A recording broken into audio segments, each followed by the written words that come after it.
YouTube's your boy Magnificent. I'm going to save you some big moolah today. So this is an antenna on the top of a Mercedes Sprinter. Now, if you're like me, things happen. You know, you're driving and something happens. In our situation, we were actually washing the car, and that little wand that they have at those car washes, someone swung the wand over, and you would think these are kind of flexible so that they're versatile, but this thing just broke right out. Did I do that? Now, I looked at the options, and we're looking at about 150 bucks to replace this antenna. I've seen people weld things on, and at the end of it, the end state of that welded job was stronger than the original state. I went ahead and tested it, and Bluetooth successfully works. It was that connection over there, and voila. So we make the streams louder.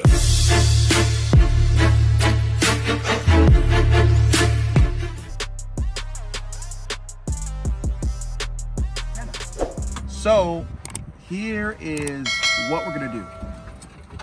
I've seen people weld things on, and at the end of it, the end state of that welded job was stronger than the original state, using a $10 to $13 tool you can find. So versus buying a new antenna, I'm just gonna actually plastic weld this. And the reason is this plate here just needs to connect here, right? As long as these two are connected, it's good, but how are you gonna keep it secure? Here comes Mr. Plastic Welder. So Harbor Freight, you'll see in the description. Just go over there, grab one, and I'm telling you, this tool will save your life in so many ways. So we're gonna go ahead and plastic weld it, and you're gonna see this thing is gonna be so strong that it won't move. At least I'll comment in the comments if it breaks off again, but it shouldn't break off again because it's gonna be pretty solid. So all you're gonna do is get big pliers, remove this. You'll take the antenna off, and then you can replace just the antenna or the whole piece.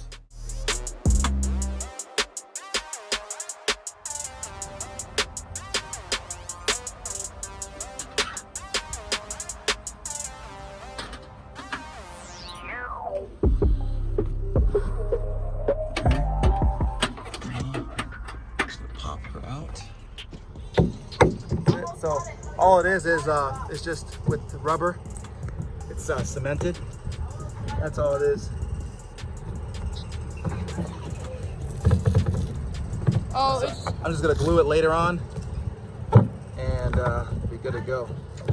If you've seen our past videos, it's kind of like the adhesive stuff that was on the wheel lights. So you just press this piece. Okay, man. Press this. Get us out.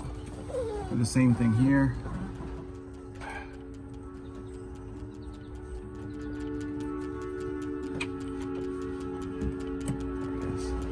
Take off this.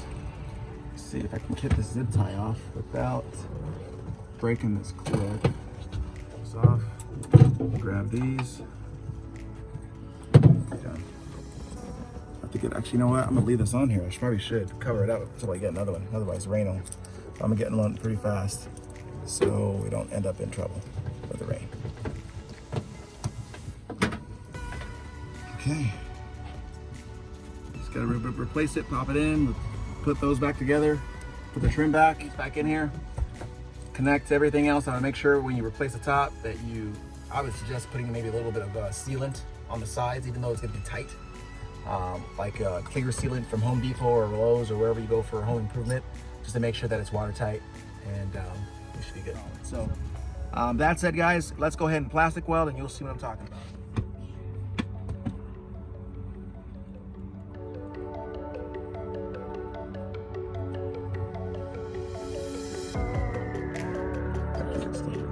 So is that pretty much just soldering iron, but plastic? So we used it to solder. We used this. The plastic welder is actually hot enough. Really good too to solder. Also, you're moving too much. Just concentrate on pulling it still. Don't press hard. Just keep it there. Probably right in there.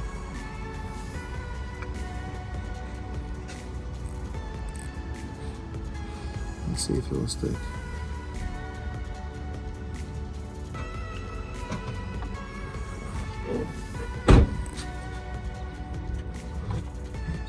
Why won't a soldering iron do any good?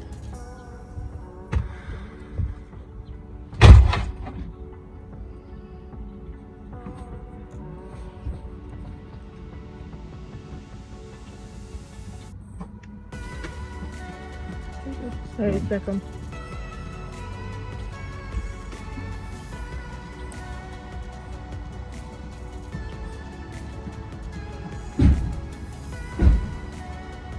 Turn around.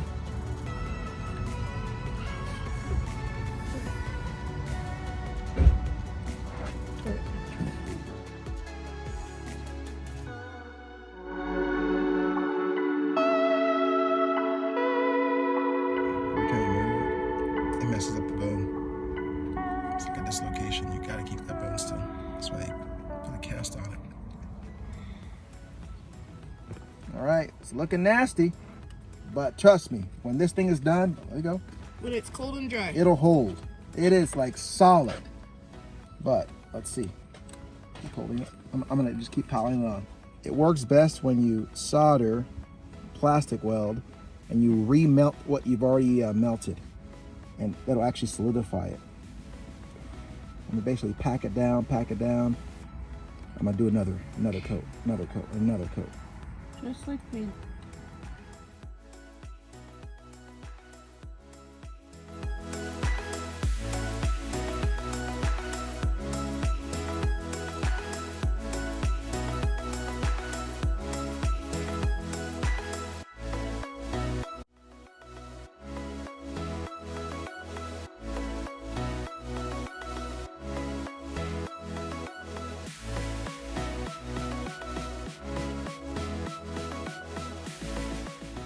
All right, so we're gonna let it cool. Once it's cool, it's gonna be, right now it's still kind of hot, but once it's cool, it will be solid, like hard plastic solid. Looks nasty, but no one's gonna really see it. All we're gonna see is this tip. But as long as that contact plate is contacting that antenna, we should be good. And I'm doing this because, again, it isn't just the radio. I was told that once this broke, the Bluetooth in the vehicle stopped working, so I assume one of these is a Bluetooth signal. So we'll see what happens if it begins working again. Easy fix, $13 fix versus a $100 fix. Every other antenna that I looked online, they said it was for sprinters, but it didn't have these 3 connections, so I wanted to avoid the hassle. So here we go, let's try it. We'll let it cool and we'll come back to you and tell you what it looks like. Piece back in here, connects everything else. I want to make sure when you replace the top that I would suggest putting maybe a little bit of sealant on the sides, even though it's going to be tight. Like a clear sealant from Home Depot or Lowe's or wherever you go for home improvement, just to make sure that it's watertight, and you should be good. No way you can mess them up. Color coded. They only go one way. Now I'll get my own zip tie. I'll tie it up, just like so. Alright, let's try it. I went ahead and tested it, and Bluetooth successfully works. It was that connection over there, and voila. So far it's holding. I'll update you if it ends up not working or breaking off or whatever, but shouldn't have a problem because that thing is going to be solid. So let me know if there's any better ways that y'all have found to do it, but for now, save myself some money, and A lot of money. 13 bucks worth. Only for 13 bucks with the plastic welder. That thing is a tool everyone needs to have. So anyway, that's it, guys. That was helpful. You know what to do. Like, comment, subscribe. Magnificent signing out.